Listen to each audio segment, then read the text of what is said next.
Hi, everyone. Judge Andrew Napolitano here for Judging Freedom. Today is Monday, May 8th, 2023. It's about 11 o'clock in the morning here on the East Coast of the United States. Ray McGovern joins us for his weekly Monday session with us. Ray, always a pleasure. Thank you very much for joining us. I want to run a clip for you, which shows President Zelenskyy giving a highly produced talk. We're only going to run about 30 seconds of it, vowing a victory that will be appreciated by Ukraine, by Europe, and by all freedom-loving peoples in the West.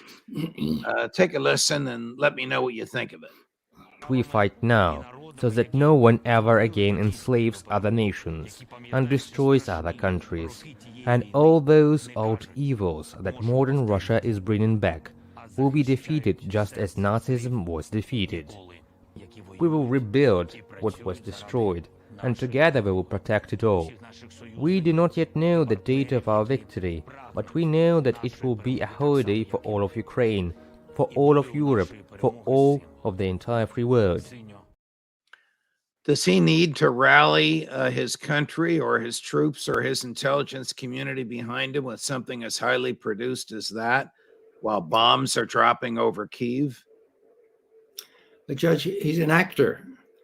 He does a supremely good act of somebody who's defending their country till the end. In a few weeks, he'll be in Cyprus in his villa, and the Ukrainian people will be left to their own devices. I mean, you have to remember that he's just playing a role. And, the important thing is what people like John Kirby, of all people, the White House National Security spokesperson, says, we've given Ukraine 98% of what they need. We've done our part. Now it's up to them to see how they can do. Well, most credible people believe they can't do. Most credible people say that the next couple of months is going to be a disaster for the Ukrainian army or what's left of it. So will the U.S. then be in a position to say, well, we did everything we could, let's make the best deal we can? I think that's likely. And I think the Chinese might actually be able to play a helpful role in brokering this kind of deal. When you say the Chinese might be able to play a helpful role in brokering this kind of deal, Ray, what do you mean? Sort of a standstill, a ceasefire at the point where the two militaries currently are, and then negotiations going on supervised by or mediated by the Chinese while the ceasefire is being enforced? Yes, I refer to the miracle that China has just worked in the Middle East, with Iran and Saudi Arabia getting together. My God, who thought that would happen? Xi Jinping is sending a special representative around Europe to talk to the relevant people to persuade them, look, we need to have a ceasefire. We need to start talking, and we need to do the best deal we can. Gradually, when this counteroffensive by Ukraine either falls short, gets destroyed, or doesn't even happen, something else is going to happen. And with the whole world saying, hey, the Pope, the Chinese, even Lukashenko in Belarus, they all say we have a ceasefire and talks, let's do it. I don't think that even Blinken, even with his blinkers on, so to speak, and Sullivan and Nolan will be able to resist that kind of thing. You mentioned miracles in the Middle East. I mean, our colleague Larry Johnson reports last night our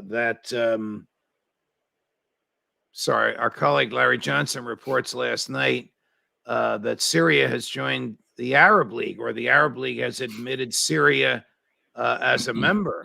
I mean, where does that put U.S. troops that are there fighting against President Assad? Like, that is really an American national security interest, but they've been there since the George W. Bush days. Well, President Trump explained why they're there. They're for the oil. We get the oil. We take the oil. We take that oil. They're not going to be there very much longer, as you point out. The only thing that I would have added to Larry's article is that you can't mention Syria without mentioning Israel. Now, why do we go into Syria in the first place? It's very simple.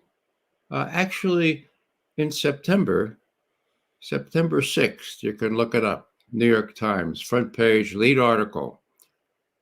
Jody Ruderin, New York Times bureau chief in Jerusalem, talks to the Israeli officials.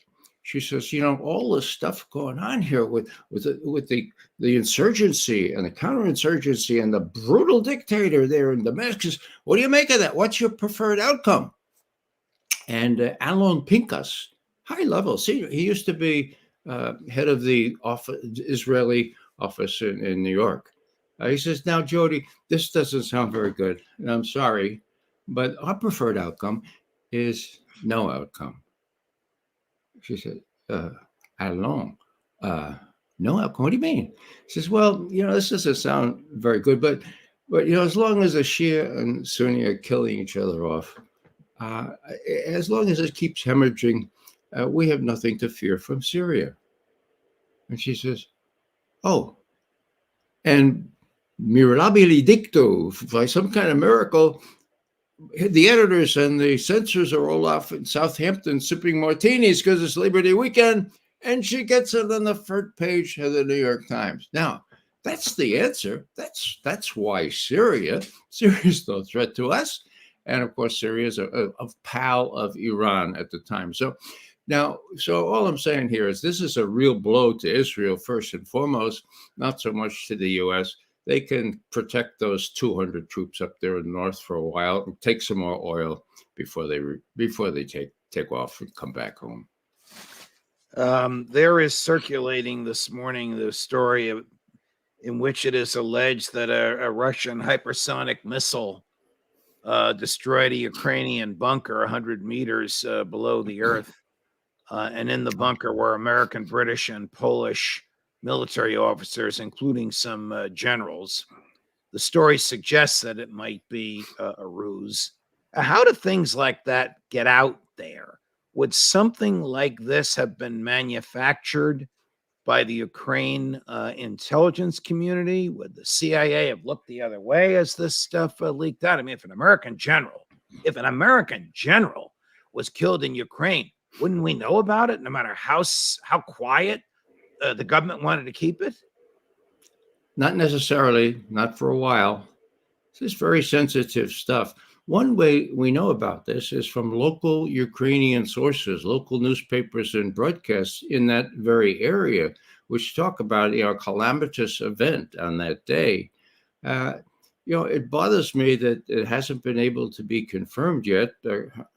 Nobody has stepped up and said, yeah, this is the case, but it's altogether possible. This is in the far western reaches of Ukraine. They would have a bunker in Ukraine, and there would be NATO officers in there, and these hypersonic Kinjal missiles are quite capable of penetrating that far and that deep. So I tend to believe it's a real situation. As the months go by and no generals come home in coffins, at least through Delaware, where they usually come home, then I'd begin to say, well, maybe it didn't happen. Whatever, that thing did hit, and there was damage. How many people survived or how many people were killed, I just don't know. Over the weekend, the Ukrainians claimed that they shot down a Russian hypersonic missile. Now, a hypersonic missile goes 10 times the speed of sound, almost an unimaginable speed. Is it possible the Ukrainians could have shot one down? Do they have that equipment and the skills to do that? No. Simple answer to that is no. The Ukrainians make all kinds of claims. I find it kind of interesting or ironic that one of their top generals is Illusiony, Zelenskyy, but it sounds very much like Illusiony. And a lot of things that he and other Ukrainians say are delusional or illusional, depending on how you define those terms. Hey, all right. At the same time that President Zelenskyy has said we're going to kill the Nazi Russians, Russia vows to defeat the Nazi Ukrainians. So the Nazis, or painting somebody with the brush of being a Nazi, is obviously the boogeyman in Ukraine. What is the significance of today, which is May 8th, maybe May 9 already, in parts of Russia, for these kinds of "you're a Nazi, no, you're a Nazi" allegations to be made? Well, you have to start with the fact that World War II, the end of World War II in Europe, is the major celebration in Russia now. Everyone, every family lost someone, okay? 26 million plus, okay? Wow. 26 million Russian human beings, military, civilian combined, died in World War II. Most people say 27 million. Putin has said 26 million plus. It's typical for him not to exaggerate, believe it or not. Anyhow, how many U.S. troops were killed? Not many U.S. civilians. How many? I think it's 440,000. Now, each of those troops, that's a tragedy. But you do the math, okay? 26 million against 440,000. It's a big deal. We have never experienced, except for Pearl Harbor, an attack or war on the United States of America. The Russians all have. Now, that terrible event came at the hands of people called Nazis, all right? Germans. And there were people in Ukraine who are being honored and there are anniversary celebrations and statues erected to them. Bandera among them, who cooperated with the SS, who was in effect the arm of the SS, killed tens of thousands of Poles, Hungarians, Ukrainians, and some Russians, okay? Now, the Russians look on this and say, my God, what's going on here? These guys are very influential. When Zelenskyy became president, and he promised to have a better relationship with Russia, right? Remember that? He went out to the Donbass, and he said, okay, he talked to the leading general out here. It was the Azov battalion, the Nazi battalion. Just look, could you stop shelling the Donbass for a while? We're trying to work a better relationship with Russia. And he looked at Zelenskyy and said, who the hell are you? And Zelenskyy said, I'm the president. Get out of here. And he got out of there. How do I know that? The Ukrainian press. Now, so Zelenskyy is between a rock and a hard place. The hard place is the Nazis. The rock is Washington. He's not a free agent, but he's a terrific actor. Well, I see over your left shoulder a book which I have read on the bookshelf, not on your shoulder. There it is. Called JFK and the Unspeakable, or words to that effect. It argues persuasively that the American intelligence community was largely responsible for his assassination. A theory that has been out there for many years, for a long time, was considered tinfoil hat type craziness.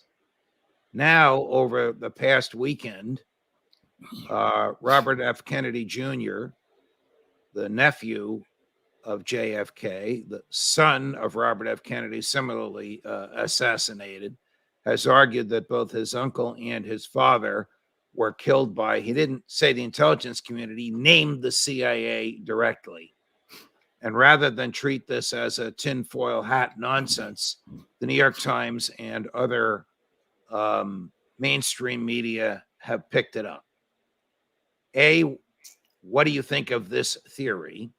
I can only imagine, because that book is over your shoulder.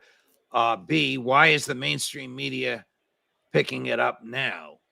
And C, does this have, as we say in the media, legs? Is this more than just a 2-day story? Well, let's pick number 2 first, which was, let's go to the first one. Sorry about that. Okay. Now, the book is entirely credible. When you look at a good book, you look at the author, obviously. No axis to grind. He's a Catholic worker, for God's sake, who set up a Catholic worker house in Birmingham, Alabama, and he works out of an office on the tracks of the railroad because that's the cheapest place to live. He's written lots of this kind of book. It was published by Dan Ellsberg's son, Robert Ellsberg, and it got a bunch of attention when Oliver Stone took it onto one of these talk shows and says, "You got to read this book." Suffice it to say, it says, yeah, the CIA, the top military who didn't want the communists to take over Vietnam.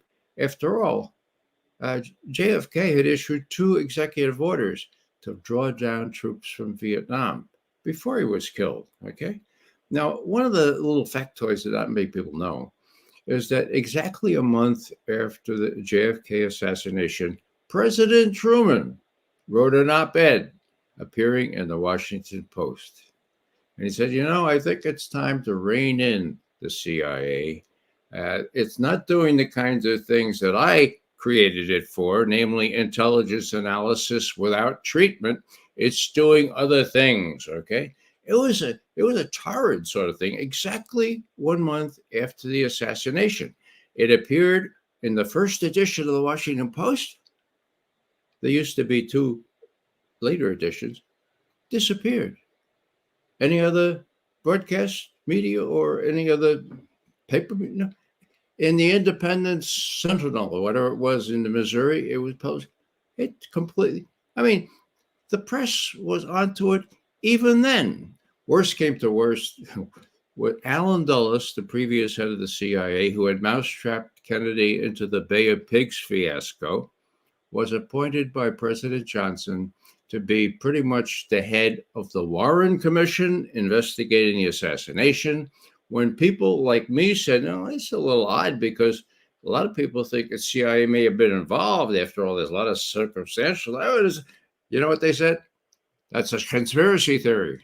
Conspiracy theory. Conspiracy theory. Now, that's what gave that whole charge of conspiracy theory its legs, okay? Now, will this thing have legs? It all depends on how much control the deep state can exercise over the media. They've been immensely successful so far. Look at the Hunter Biden thing, for God's sake. Now, if Robert Kennedy Jr. can force this up and out and have decent people take another look at it, it's going to be very damning. Because why indeed is the CIA, why is the FBI refusing to declassify documents that by act of Congress should have been declassified 3 years ago?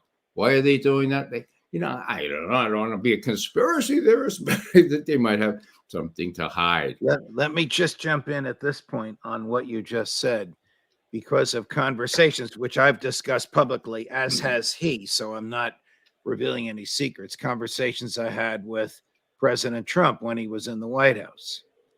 So he called me about 2 or 3 weeks before he left office to ask my opinion on some of the people he was about to pardon. And then I said, Mr. President, can I raise, after giving him my opinion on the pardons, and I won't mention any of those names, but Mr. President, do you remember promising me personally and the American public that you would, before you leave the White House, open up the JFK assassination files? Yes, I do remember promising that. Well, you only have 2 weeks left. And he said to me, Judge, if you saw what I saw, you wouldn't open up those files either. And I said, what do you mean? He said, someday when we're talking together and there aren't 15 people listening, because he was calling me from the White House switchboard, I will tell you what I saw. And then we ended the conversation. What could he have seen? He could have seen the truth. He could have seen the plotting. It all fits together very nicely. This book is based on all the evidence up to date. That's about 15 years ago. But there's secret evidence in CIA cables and FBI cables and so forth. It's got to be there. Otherwise, they would release it. So the teaching point I take from this, Judge, is that the presidents of the United States, including Donald Trump, are too afraid to do what they can do on their own authority. That's big. Who's running this country? The people who are successful in preventing the president from doing what he is not only entitled to do by law, but required to do. Okay. Now, when Trump got up about 4 years ago and said, today is the day, by act of Congress, I have to release these documents having to do with the Kennedy assassination, it was odd because 5 hours later, he got up before the same microphone and he said, and this is a quote, I've just talked to the FBI and the CIA that they say we can't release these documents. And so we're going to push it back 6 months, which is technically within the president's prerogative to do. Okay. So McGovern makes a little note at 6 months, 6 months. He asks a question. Nobody remembers. Nobody wants to ask. They're afraid. And they have good reason to be afraid. And that's what Bobby Kennedy Jr. is trying to get at. Who would feel more strongly about getting to the truth on this than the nephew of JFK and the son of Bobby Kennedy? So I do think it will have legs. How soon the media can cut Bobby off at the legs remains to be seen. But they're already doing a pretty good smear job on him. Raising this stuff about vaccinations and all this business. It doesn't really matter. What they should do is cue in on what his uncle said at American University. Almost exactly, what is it? 63. Do the math. June 63. We should have a decent relationship with Russia. My God, we almost blew up the whole world. Let's work together because humanity should be served by responsible statespeople. That's in a nutshell what his uncle said. And if he runs on that kind of platform, I dare say if he gets a modicum of coverage in the media, he has a good chance of displacing this benighted view that we could still be, the indispensable country in the world. Wow. Fascinating stuff, Ray. Thank you very much. Thank you for joining us. These Monday mornings with you are absolutely spectacular. In fact, I'm so addicted to them. We might have to throw in an occasional Thursday afternoon just to to sate my appetite. And of course, the Judging Freedom audience loves your wisdom as well. Thanks for joining us. You're most welcome. Boy, if you like that, like and subscribe. We're approaching 150,000 subscribers. I think we can reach that number by the end of the week with your help. More as we get it. Judge Napolitano for Judging Freedom.